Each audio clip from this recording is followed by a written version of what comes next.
Riley Industrial has been a fantastic company here for many, many years.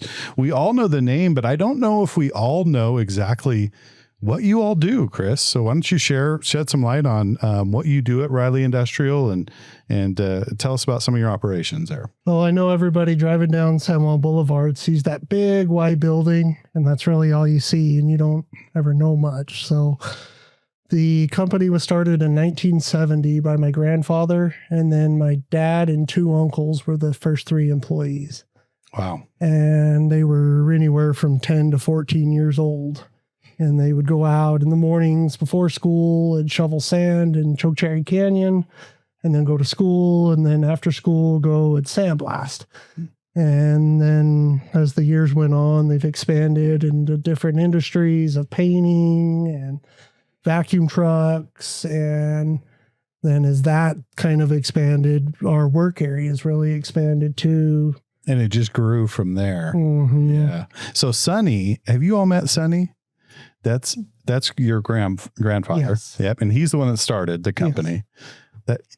I'm surprised I have 2 ears, because I went in and talked to Sonny and my ears almost fell off. He is a talker. Yeah. He is a character. I mean, sweet guy, super genuine, you can tell, but he will talk and talk, and he's got so many stories. Mm-hmm. But I was surprised to learn, like what you had said, that he started it like kind of a one-man show.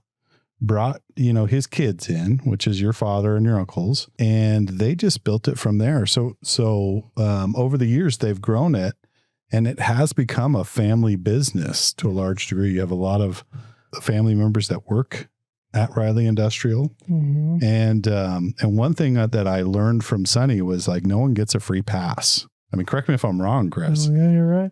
It's not one of those things, well, I'm the owner's grandson. No, here's a broom. You have to definitely work your way up there, and you got to know every aspect of the business. And when I started, they put me up on the reception desk, and then I learned that, and then moved through all the different areas in the accounting office. But yeah, you definitely have to work for it. Yeah. And that's kind of his motto too. And he'll be 90 years old this year. Wow. And he's still down at work almost every single day. And he had some health issues pop up recently that kind of slowed him down. But before then, he was probably working 60, 70-hour weeks still. Those are speed bumps for Sonny. Mm-hmm. Isn't that incredible? I mean, I think about just working with my family. I don't know if that'd be okay. You would? And I love my family, don't get me wrong. But I mean, it's a hard thing to navigate. Having a company and working with family. So we're also blessed because we all do different things. So there's no tension. There's none of that. I feel like all we do all day long is laugh, just because something's going on and needing help. So what's your official role then? My official title is the business manager. Okay. But I kind of do everything from health insurance renewals to building and content insurance to payroll, accounts payable, receivables. Yep. Within Riley, we have a bunch of little LLCs too. So I do all the bookkeeping for those and just kind of anything they throw at me. Yeah.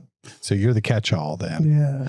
So I asked the partners if they could come up with some questions for you, because before I get to that though, why don't you explain to our audience and to us, primarily, what do you do? Okay.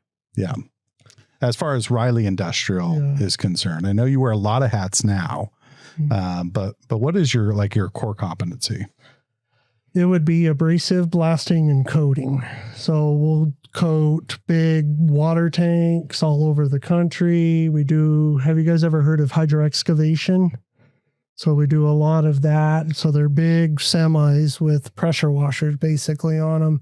And it's a big vacuum. And then we'll go in and we can dig a hole with water this big, and we can spot lines or dig holes. It's just non-destructive digging. Yeah. And then it's like surgery with like a water gun. Mm-hmm. Have you ever seen that? I mean, Paul, you were on the oil field for a while. The Exavacs, what do you call it? Hydrovacs? Hydrovac. Yeah, hydrovacs. Yeah, a little bit. Yeah. I mean, they can cut through steel, can't they? Not with our particular ones, but we do another one of our realms of work is hydroblasting. Yeah. And that's where you get into the real heavy pressure water. So I think our highest pressure hydroblaster is 40,000 PSI. And I've watched that one cut through steel. Wow. So we can go in and clean with those, maybe not the 40K for that, but go in and clean. We do a lot of work in Texas, and we've even been up to Wisconsin to the cheese factories. Mm-hmm. Oh, wow. And we basically go in and clean them top to bottom, just to the sanitary health standards. Basically. That's cool. And so we know the cheese curds we're gobbling down are in are in good shape. How'd you get that job? I didn't. Was it in the Wisconsin? Oh, a lot of the work we do is all bid work. So we get on these big national consortiums, and then just our estimators submit the bid. And we got a whole team of guys, and that's all they do all day long is pump out these bids. And there's such a good staff for this kind of stuff. So when you get a job like that in a place like Wisconsin, do you take your local employees from here out there to do those jobs, or do you hire out there locally to do them? It depends on the manpower requested. Most of the time, we'll take people from here or some of our satellite offices, and we might send a couple shuttle drivers out there a week or two ahead and send our equipment, and then the guys fly, or they might drive it. So it just depends. I mean, we work in Minnesota. We work all over the country. Wow. And usually jobs like that, what are they? A month, a few weeks, 6 months? What are the contracts like that typically? With like a cheese factory, that might be a week's worth of work. But we're in Wyoming right now doing a bunch of water tanks, sandblasting or abrasive blasting and coating them. They've been there for almost 6 months. And they finish a tank, and then, oh, here's another one. So our guys just kind of follow the welders all the way through. Wow. And they're massive tanks, like 10 million gallon tanks. Those are big. 50, 60 feet tall. And yeah. And so they just move right along. So you have kind of temporary housing for them set up then, and then that way, when that crew's done, they can move out. Or are they in a man camp? Or no, for jobs like that, we give the guys per diem every day, and they figure it out. Go pick out your hotel, or if you want to get an Airbnb, you can do it. Yeah. Or so take a camper with you, whatever you want. So that makes sense, because if you had some cash, you could just kind of figure out you can get 5 guys together and rent a little 3-bedroom house or something. That's what a lot of them do. So they have a kitchen and just some space, not a little 10 by 10 room. Yeah. We have 8 locations. Okay. And 2 are in Texas, 1 in Odessa, 1 in Lubbock. So any employees that want to work at those locations, we have bunkhouses for them. Okay.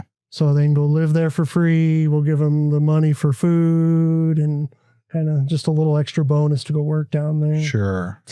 So that's 2 of your locations. Where are the other locations? So we have the main office here in Farmington. We have a satellite in Carlsbad, a office in Show Low, Arizona, 1 in Phoenix, Arizona, 1 in Safford, Arizona. Yeah. And then we're about 60 days out of opening a new location in Albuquerque. Wow. That's cool. Mm-hmm. So you can talk a little bit about the Albuquerque then. A little bit. Yeah. Not much about it. I've seen the contracts on some stuff. Yeah.